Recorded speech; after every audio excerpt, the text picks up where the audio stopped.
तो वहाँ पे एक प्लानिंग से इलेक्शन तैयार किया गया था, आपको पता होगा कि वो जिसे सिलेक्टेड कहते हैं चीज़ें हुई थी वो तो खान साहब ने उसको फिर लेते लेते आगे निकल गए। कल हमारी अदालतों ने उसी नवाज शरीफ को जिसको निकाला था और उसके सबूत की अदम दस्तयाबी की वजह से उसको अहल कर दिया था। यहाँ पे आप अगर देखेंगे सबको एक कंपैरिजन रखें तो मेरा ख्याल है कि बहुत बंदा हमारा लीडर इमरान खान है कि जब हमारे खान साहब अडयाला जेल से निकलेंगे तो आपने देखना कि पूरी जो सड़कें हैं वो आवाम से भर जाएंगी, पूरा पाकिस्तान सड़कों में उमड़ आएगा। और पाकिस्तान और दुनिया भर से देखने वाले हमारे नाजरीन को हमारा सलाम। आज हम मौजूद हैं सीनियर पाकिस्तान के सेंट्रल पंजाब के अकमल बारी साहब के साथ मौजूद हैं और इनसे करेंगे हम सवालात चुभते हुए और ये कितने जवाब दे पाते हैं इन्हीं से अब आपके इंटरव्यू से पता चलेगा। तो अस्सलाम वालेकुम बारी साहब। जी वालेकुम अस्सलाम। सर या ना कैसे बोलो हैं? या का नस्ता जी आगे बोले। सर कैसे हैं? जी अल्लाह करम है। सर आजकल पीटीआई पे बड़ा क्रैकडाउन हो रहा है, बल्कि 9 मई से क्रैकडाउन हो रहा है। मेरा पहला सवाल ये है कि 2014 में जो 126 दिन का धरना हुआ वो किसके कहने पे हुआ? देखें जी वो किसी के कहने पे नहीं हुआ था, और वो खान साहब की एक स्ट्रगल थी, एफर्ट थी, क्योंकि उस टाइम आपको पता है कि वहाँ पे तकरीबन 4 हल्कों का मसला हुआ था, और 4 हल्कों से बढ़ते बढ़ते बात तकरीबन 33 तक पहुँच गई।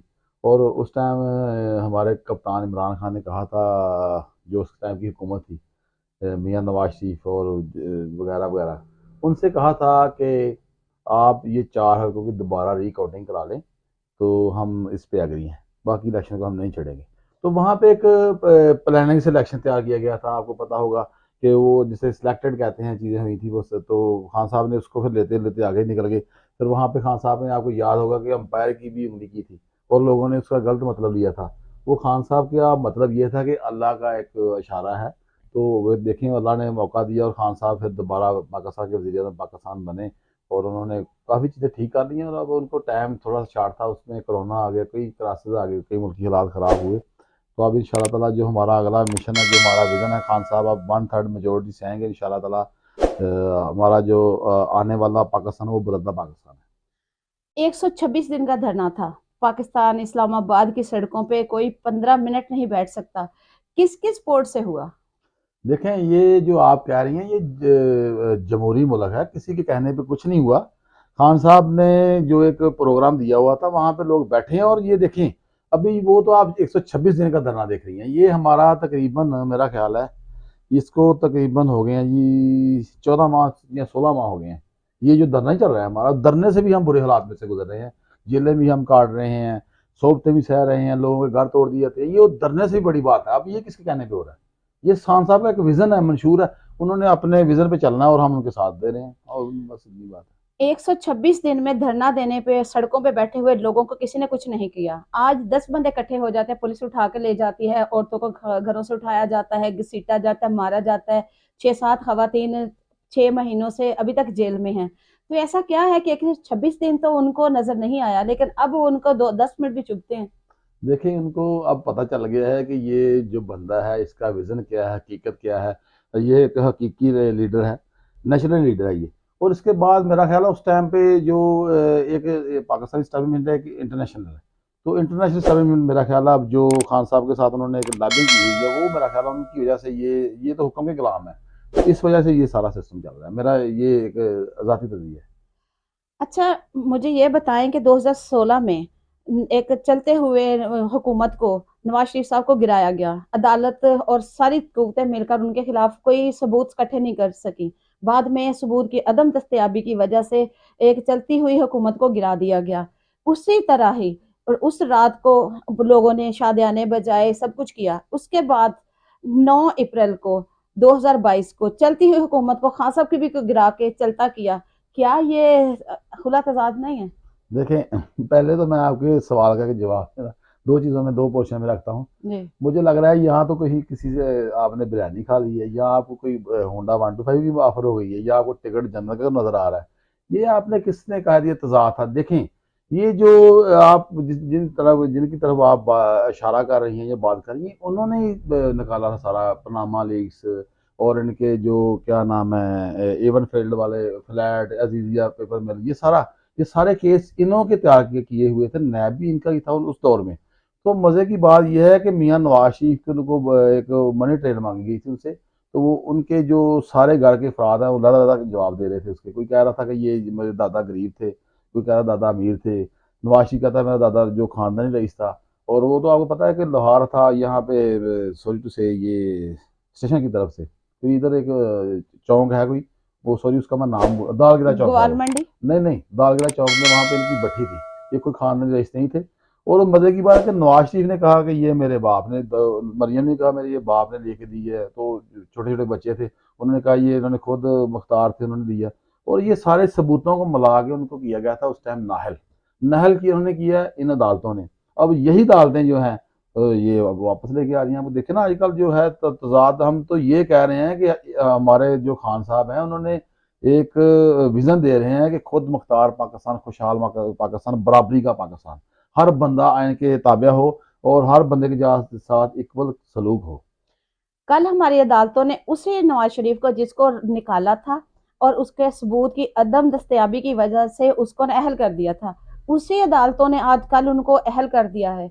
क्या समझते हैं कि ये नाइंसाफी नहीं है? एक बंदे को वही अदालत अहल कर रही हैं, फिर नाअहल कर रही हैं, और एक चलती हुई हुकूमत जो पॉपुलर पीटीआई की हुकूमत थी उसको चलता किया, रात को अदालतें खुली। अब अदालतें क्यों नहीं खुल रही? खान की बारी और नून की बारी, अदालतें क्यों खुल रही हैं? हाँ, ये जो आपने बड़ा अहम इशू लिया है। देखें, मेरा ख्याल है 76 साल हो गए हैं हमें आज़ाद हुए, पर मेरा नहीं ख्याल हम आज़ाद हैं। यहाँ पे फैसले भी कहीं और से आते हैं, यहाँ पे जो सारा एक सेटअप चल बनाया जाता है वो बाहर से बनता है। तो हमारा खान ये कह रहा है कि ये देखे ना, इनका एक बयानिया था वोट की इज्जत दो, तो अब इन्होंने वोट को इज्जत दे दी, तो ये आ गए वापस। और ये सारा, अब मैं नहीं कह रहा, बच्चे बच्चे को पता है, सबको पता है, पूरे पाकिस्तान को पता है कि ये एक मैनेज और प्री प्लान प्रोग्राम चल रहा है। एक दालती भगोड़े को जो 50 रुपए वाले स्टाम्प पे भाग जाता है यहाँ से, वो दे के 2 हफ्तों की गोली, और वो आता है फिर 4 साल बाद उसको प्रोटोकॉल दिया जाता है। यानी कि पूरा प्रोटोकॉल के साथ वो आता है और डीसीओ साहब उसको सलाम करते हैं पुलिस के साथ, ऐसे में रही जैसे वो शाही खानदान का कोई बादशाह है। तो ये सारी चीज़ें जो है ना, इसी की तो उस बेचारा जो अडयाला जेल में बंद है हमारा लीडर इमरान खान, उसी की तो सज़ा मिल रही है उसको। वो कहता है कि हमें सिर्फ एक पाकिस्तान चाहिए, दो नहीं, एक आइन दो दस्तूर नहीं चलेंगे। और इंशाल्लाह ताला ये जुल्म जब बढ़ता है मिट जाता है, ये चंद दिनों में आप देखेंगे कि हालात बदलने वाले हैं। इसी सवाल को मैं आपकी तरफ दोबारा से भेजती हूँ और आपसे जवाब लेना चाहूंगी, क्योंकि हम जब नून लीग के लोगों से सवाल करते हैं तो वो कहते हैं कि जब नवाज शरीफ 50 रुपए के स्टाम्प पे बाहर गया था, हुकूमत किसकी थी? यास्मीन राशिद कौन थी? शीरी मजारी कौन थी? और अगर जहाज में भाग के वो चढ़ा है तो उसके पीछे कौन था? हाँ, उसके पीछे कोई नहीं था। ये बंदे ने तकरीबन कोई, अब हमें तो देखें, जो हमारा कप्तान है इमरान खान ना, वो इनसे लड़ते लड़ते मेरा ख्याल है 15 पार्टियों और प्लस जो लोग, उनसे लड़ते लड़ते अल्लाह के फजल से वो इतना जहीन जहीन हो गया उस टाइम पे। इस बंदे ने कोई 15 करीब मेडिकल बना लिए थे, और ये ऐसे लग रहा था कि ये मर जाएगा। हाँ, इमरान खान का कसूर ये है कि उसने रहम दिली करके, सिला रहमी करके इसको बाहर इलाज के लिए भेजा। ये कुछ भी नहीं था ऐसा। हाँ, ये है कि उस टाइम ये बात ज़रूर हमें आज भी सोचनी चाहिए, उस टाइम भी सोचनी चाहिए। ये बंदे ने तकरीबन 33, इसके कहने भी है ना, अभी ये थोड़े दिन पहले बात कर रहा था, ये जो जलसा हुआ है, 33 ईयर यहाँ पे हुकूमत की, और यहाँ पे एक हॉस्पिटल नहीं बना सका जिसमें से इसका इलाज हो सकता। और मेरा ख्याल है कि ये सामने दलले से एक बहाना था, और वो बहाने से निकला बाहर, और वो मैनेज करके वहां से आया है। और यहाँ पे बोरियों नोटों की जो बांटी जा रही है, जो भी मामला था, अब तो इनको बेहतर पता है। तो ये सारा जो है ना पाकिस्तान में, ये हम उस तरफ चले गए हैं जो अब पाकिस्तान इस चीज़ का मुतहम्मल नहीं हो सकता, मुतहम्मल नहीं हो सकता। क्योंकि यहाँ पे अब जो तजर्बात हो रहे हैं, मेरा ख्याल है पाकिस्तान में गरीब के लिए रोटी कमाना मुश्किल हो गया। मुझे ये बताएं कि जैसे आपने बात की है इन्हीं नवाज शरीफ के बारे में, क्या पॉलिटिकल पार्टियों में इतनी विल पावर नहीं है कि फौज के सहारा लेके आते हैं? क्या अपने बलबूते पे ये सियासत में नहीं आ सकते? अपने जो है टेन्योर 5 साल का पूरा, आज तक कोई नहीं है। क्या वजह है कि सिर्फ नवाज शरीफ को ही टारगेट किया गया पीटीआई की तरफ से? पीपी को जो है ना सॉफ्ट कार्नर क्यों मिलता है? क्योंकि वो भी चोर थे। देखें, यहाँ पे आप अगर देखेंगे, सबको एक कंपैरिजन रखें, तो मेरा ख्याल है कि बहुत बंदा हमारा लीडर इमरान खान है जो मैनेज नहीं हो सका, जो डील नहीं करता। अब इन आप तो साफ मैं बता देता हूँ आपको आम लफ्ज़ों में कि NOR 2 तैयार हो चुका है, लंदन प्लान मुकम्मल हुआ, वहाँ उसके बाद NOR 2 हुआ, और उसके बाद उस तहत चल रहे हैं। ये जो है ये नूरा कुश्ती हो रही है, पीपल पार्टी भी एक पेज पे है, ये नून लीग भी एक पेज पे है। मैं नहीं देखता, मैं नहीं समझता कि ये दोनों आपस में मुखालफ हैं, ये आपस में मैनेज है, क्योंकि इन्होंने हम हमारे साथ, मेरी जो उम्र है जो सियासी मेरा एज ए स्टूडेंट मैं देख रहा हूँ, तो 35 ईयर से ये लोग जो है आपस में कभी नून कभी पीपी, कभी नून कभी पीपी, ये सारे आपस में एक ही घर के मेहमान हैं, एक ही जगह से आते हैं सारे, और मैनेज होता है प्रोग्राम। और मेरा ख्याल है कि जो हमारा कप्तान है इमरान खान, वो अब हमारी जंग लड़ रहा है हमारे फ्यूचर की, हमारे बच्चों की, और इसको इसी चीज़ की सज़ा मिल रही है। और इंशाल्लाह ताला फिर मैं वही बात करूंगा कि इंशाल्लाह ताला जो हमारी चीज़ें हम देख रहे हैं अब वो दम तोड़ते नजर आ रही हैं। मैंने सवाल ये किया था कि जिस तरह नून को क्रिटिसाइज करते रहे खान साहब, हर जलसे में नून को कहते रहे पीपी भी चोर थी, उनको इतना हाईलाइट क्यों नहीं किया? सिर्फ खान नून और पी क्यों लगी रही, पी पी क्यों नहीं आई? पीपी को भी बड़ी दफा कहा गया, कहाँ आपने, फिर मेरा ख्याल है वो देखती नहीं है आप प्रोग्राम। जो खान साहब के जलसे होते थे वो जरदारी को बार बार कहते थे कि पर्ची पे आए हो, लहरा के पर्ची आ गए हो, बिलावल एक बेबी है। बिलावल को तो वैसे ही वो मासूम बच्चा है, उसको तो हम खान साहब के साथ कंपैरिजन नहीं कर सकते। हाँ, जरदारी जो एक सब पे बारी है, उसको खान साहब ने कई जगह पे हिट किया, और कई जगह पे उसके घर जाके सिंध में मेरा मतलब है कि वहाँ पे कई जलसे हुए, वहाँ पे खान जरदारी साहब को खान साहब ने ललकारा। और आपको पता है ये सारी जो चीज़ें हैं जो आप देख रही हैं, ये सारे मैं फिर वही बात करूंगा, मैनेज शुदा चीज़ें हैं, और खान साहब इनसे मैनेज नहीं हो सका। अभी जो एनआरओ हुआ है उसमें मुझे ये NRO 2। एनआरओ टू जो हुआ है उसमें मुझे ये बताएं कि ये जो कब से खान के साथ डील की बातें आ रही थी, डील हो गई, डील हो गई, अगर खान साहब उस दिनों में कोई उनसे सेटलमेंट कर लेते या फॉर एग्जांपल किसी बात पे समझौता हो जाता, तो क्या ये डील खान साहब के गले पड़नी थी? सुने ज़रा, इसका मैं थोड़े से लफ्ज़ों में जवाब देता हूँ कि मेरा ख्याल कल या परसों में भी, मुझे याद नहीं, सॉरी पूरी जो ना पता नहीं है कि परसों या तरसों, खान साहब को उनके बेटे का कासम का फ़ोन आया था, जी। उनसे टेलीफोनिक रब्ता हुआ, और जी। उन्होंने कहा कि बाबा आप इधर आ जाएं। तो खान साहब ने कहा कि मैं इधर आ जाऊँ तो मेरी ज़िंदगी का मकसद नहीं है, मैं इधर नहीं आ सकता, मैं यहाँ पे जंग लड़ते मरना पसंद करूँगा, क्योंकि मैं गरीब की जंग लड़ रहा हूँ। तो ये खान साहब ने बिल्कुल वाज़ह कह दिया, अगर उन्होंने डील करी तो फिर जेल में क्यों रहते, जेल में भी जाते। ये तो मे, आप ये सोचिए ना कि डील नहीं नहीं, वाली बात हो मेरा सकती। सवाल ये नहीं था, मेरा सवाल ये था कि जो अभी एनआरओ टू हुआ है, नवाज शरीफ पाकिस्तान तशरीफ लाया है और अदालतों ने खुलम खुला सवालात किए और खुलम खुला जो है ना, नैब ने कहा हम अरेस्ट नहीं कर सकते। अगर खान साहब से कोई उनके मुज़ाकरात कामयाब हो जाते उनके आने से पहले, तो ये जो डील थी क्या खान साहब के गले पड़नी थी? मैं सवाल वही मेरा ये था। वही मेरी बात सुने, मैं वही बात आपको, मेरा ख्याल आप समझ नहीं सकी, पूरी तशरीह ये है कि खान साहब ने ना डील करनी है ना उन्होंने कोई मैनेज होना है। वो बार बार हम डिनाई कर रहे हैं, बार बार हम डिनाई कर रहे हैं, ऐसा नहीं होना।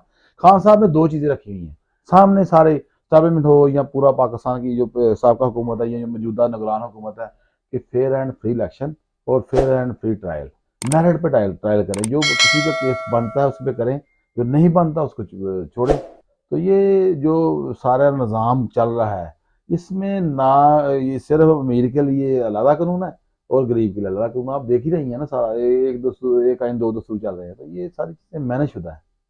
अच्छा, ये सारी चीजें मैंने शुदा हैं, तो मुझे ये बताएं कि खान साहब इतने दिनों से जेल में हैं, तो जिस तरह लोग नारा लगाते थे कदम बढ़ाओ खान साहब हम आपके साथ हैं, तो जब वो जेल में चले गए उस दिन के बाद वो शिद्दत नजर नहीं आई? क्योंकि हमने बांग्लादेश में देखा, मुख्तलिफ कंट्रीज में देखा कि जब कोई ऐसा होता था तो लोग आर्मी से भी लड़ मिट जाते थे। क्या हमारे कारकुन डर गया है या वो किसी चीज से डरता है, क्या वजह है?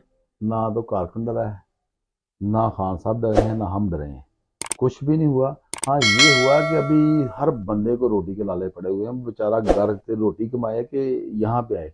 और दूसरी बात जो आप कह रही हैं, ये बिल्कुल भी हम प्रेशराइज नहीं हुए। हाँ, ये हो सकता है कि वक्ती तौर पर जो आपको नज़र आ रहा हो ऐसा ना हो।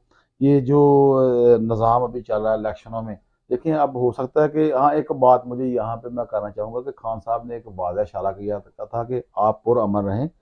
मेरा ख्याल है खान साहब अभी हमें कॉल दें जेल से तो सारी दुनिया आ जाएगी, सारे हमारे जो कारकुन हैं वो आ जाएंगे, इकट्ठे हो जाएंगे। तो खान साहब ने अभी हमें कॉल नहीं दी। एक दूसरा नंबर वो कहते हैं कि फौज भी मेरी है, पाकिस्तान मेरा, तो फौज जब हमारी है तो हम इसके खिलाफ क्यों अगेंस्ट जाएं। ये हमारा जो है। ये आपका सवाल मुझे फिर भी समझ में नहीं आया, मैं फिर से एक बात दोहराऊंगी। हम्म। कि पंजाब एक इंडिया की एक वीडियो बहुत वायरल हो रही है जिसमें एक इंडियन यूट्यूबर कह रहा है कि जब खान साहब बाहर थे तो कहते थे कि खान साहब हमारी रेड लाइन है, लेकिन जब खान चला गया जेल में तो पंजाबियों का वो जोश कहाँ गया जो कहते थे खान साहब कदम बढ़ाओ, आप हमारी रेड लाइन हो। वो नजरिया नजर क्यों नहीं आ रहा? कोई हाँ, पार्टी लीडर की वजह, कोई एमपी एमएनए ने क्यों कॉल नहीं दी? पुरअमन प्रोटेस्ट ही होना चाहिए, होता भी है, हुआ क्यों नहीं? ये देखें हम अपने तौर पे जो कर रहे हैं काम, आप तो इस चीज़ की अगवा हैं, गवाह आप हैं कि आपके सामने जो करने वाली एक्सरसाइज हुई, जहाँ पे हमारे भाई अफजाल पार ने एक कॉर्नर मीटर की जांच ली, वहाँ पे डंडे मारे गए, और आप देखें किसी बंदे ने प्रेशर लिया वहाँ पे? इन्होंने एक बहुत बड़ा जलसा, जो किसी कह रहे हैं 6-7 हज़ार बंदा था, हमारा हज़ारों में लोग नहीं थे वहाँ पे। और आपको पता, आप तो वहाँ पे मौजूद थी, 2 घंटे में कितने लोग आए थे वहाँ पे? तो किस कोई डरा? देखिए कोई डरा इस दौर में भी? वहाँ पे सब लोग आ रहे हैं, और यहाँ पे तो ऐसा कुछ भी नहीं है, किसी ने प्रेशर नहीं लिया। हाँ, मैं आपको एक आपकी तवज्जो से एक मैं सीधी बात कर रहा हूँ कि जब हमारे खान साहब अडयाला जेल से निकलेंगे, तो आपने देखना कि पूरी जो सड़कें हैं वो आवाम से भर जाएंगी, पूरा पाकिस्तान सड़कों में उमड़ आएगा, और अडयाला जेल से लेके लाहौर तक जलसागा बन जाएगा। ये आप मैं वाज़ह आपको कहता हूँ, किसी ने प्रेशर नहीं लिया, कोई हर बंदा ना खान साहब की जो कॉल है उसका वेट कर रहा है। और देखें अब जो हमारी, मेरा ख्याल है तकरीबन कोई 50+ जो है वो लीडरशिप तो बेचारी जेलों में है, तो सारे बंदे अपना अपना, कोई रोटी के चक्कर में पड़ा हुआ है, हो सकता है कोई। हाँ, ये देखिए इन्होंने बहुत तंग किया आवाम को, आप ये भी समझे ना। फिर भी इस प्रेशर के बाद लोगों के कारोबार बंद किए गए हैं, माओ बहनों को जेल में रखा हुआ है, बच्चों को जेल में रखा हुआ है, फिर भी उसके बावजूद लोग निकलते हैं जब हम कॉल देते हैं। तो आप भी इसकी गवाह हैं, निशान है आपकी, कि लोग निकले कि नहीं निकले उस दिन। तो हमने वो बड़ा शॉर्ट टाइम दिया था, एक दिन पहले हमने कहा कि आपने फलां जगह पहुंचना है। इन्होंने बावजूद हमारे 60+ जो 60+ कारकुनों गिरफ्तार होने के बावजूद भी लोग आए, और आप इस चीज़ की गवाह हैं। हमारे जितने हमारे लोग थे उतने पुलिस वाले थे, फिर भी लोगों ने वहाँ पे नारेबाजी भी की, वहाँ पे हमारा वो एक मीटिंग भी हो गई। तो किस जगह पे प्रेशर देखा आपने?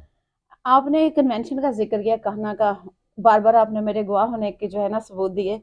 मेरा सवाल ये है कि जितने लोग मनारे पाकिस्तान में इकट्ठे हुए, अगर कन्वेंशन की इजाजत होती तो बगैर अनाउंसमेंट के क्या उतने कारकुन इकट्ठे हो जाने थे? 100%, 100% नहीं, बल्कि अभी खान साहब ने कल, हमारे एक वकील भाई हैं, लॉयर हैं, उन्होंने कहा था कि खान साहब ने जेल से पैगाम दिया है कि मेरे कारकुनों को एक दफ़ा 2 घंटे का टाइम दे दो, और मनारे पाकिस्तान आने दो, बदमाशी नहीं करनी, तो देखो कि जलसा ये होता है।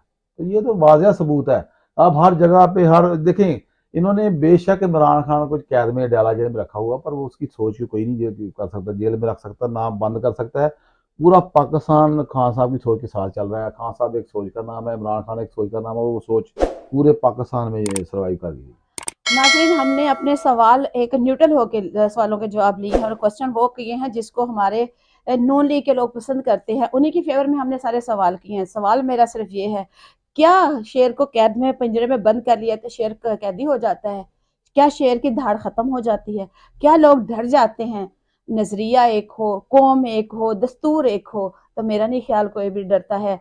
ये हमारे साथ अकमल भाई साहब मौजूद थे, सेंट्रल पंजाब के प्रेसिडेंट हैं, और हमेशा हंसते हैं और मुस्कुराते रहते हैं। अल्लाह पाक इनको इसी तरह हंसता और मुस्कुराता रखे। दुआ में याद रखिएगा, कमेंट्स करते रहिएगा, और बहुत शुक्रिया, मैं दिल से आपका जो है ना अदा करती हूँ कि आप लोग मेरे चैनल को इतना अप्रिशिएट कर रहे हैं, मेरी सोच से ज़्यादा अप्रिशिएट कर रहे हैं। तो इसी तरह अप्रिशिएट करते रहे, इसी तरह सपोर्ट करते रहे, इसी तरह इंशाल्लाह पीटीआई की जो लीडरशिप है उनके साथ आपके गाहे बगाहे हम इंटरव्यू और सवालों के जवाब लेते रहेंगे। और घबराइएगा नहीं, क्योंकि खान साहब कहते हैं घबराना बिल्कुल नहीं है। अल्लाह हाफिज़।